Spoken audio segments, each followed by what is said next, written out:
Ako ni si Judy. Naglibog ko sa mga taong uban. Mingon nga makamaumag kang musayaw, makamaupog kang mukanta, makamaupog kang mubalag. Uy no mga binati na kong isuon. Naibalag ako ning giuluhan o pubring mag-uuma. Ako nang ipabatis tanang mga mag-uuma nga parihan ako nga nag-antos nga pagba ang lawas init. Nga mahal kay nga buno. Uy no ako ning giuluhan kini akong balag pubring mag-uuma.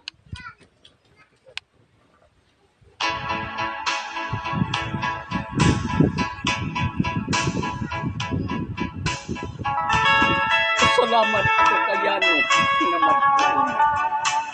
Nagpuyo sa bukid ang trabaho, maglampas, magdarulang ug magul.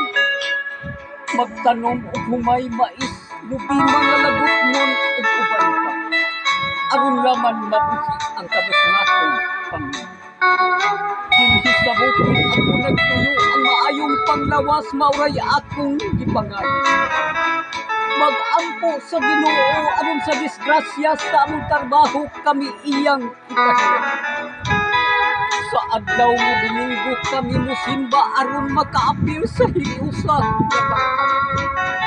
Kaysa usa ka semana, usa raman ka adlaw ang iyang ipahirap. Wa na ako mangandoy nga madato pa ako ng kalibutan. Wa ako maghandom nga makapuyo og mansyon, makapalit og sakyanan ug uban pa. Ang mga bahandi ug bulawan wa ko kana kinahanglan. Kontento naman ako nga makakaon katulog sa usa ka adlaw ng akong kinabuhi sa mag-uuma, hilabihan gayud in taon nga paita.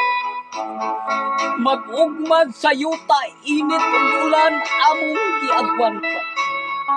Ang kakapoy sa among lawas wa kininamo panumbalin. Apan inig-abot sa ting harvest ang among produkto halos lang pangayokon. Ilabi na karon ang kupras, ilabihang barato. Ingon na kami napasagdan sa mga anaa karon naglingkod sa kagamhanan.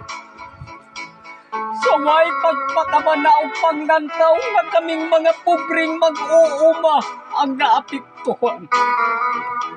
Karon among nasinati nagmahal ang mga palaliton, gipatasan pa ang mga buluhisan.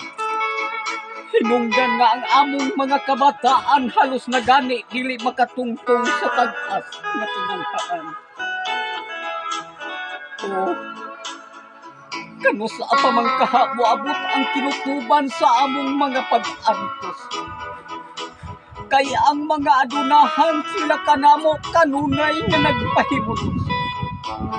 Gumikan sa mga linding 5-6 ang mga mag-uuma sa utang na putos.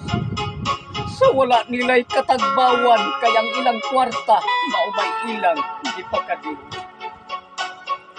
Ihangad ko na lang sa langit kining among gidangatan. Nga unta hikapon ang kasing-kasing sa mga anak karon naglingkod sa kagamhanan. Bratuho na unta kining mga palaliton ug paubsan ang mga bulongis. Aron patas lang ang pagtratar makupriman ug adunan.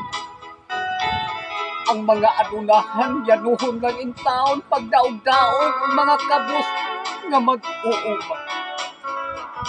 Kay kuno naman as na pagbaga mong lawas pag-ugmad sa among mga uma. Sa ilang paglantaw layo na kami kung ikaindig kay kanila. Dili ra mapud sila mabuhi kung wala pa kaming mga pobreng mag-uuma. Moto akong balak mga pinangga kong igsuon. Alang tos mga mag-uuma. Kamong mga mag-uuma unsay inyong gibati sa akong balak. Share daw kuno mo, comment mo kung unsa inyong gibati, sama ba nako ang inyong gibati. Kini si Judy, salamat.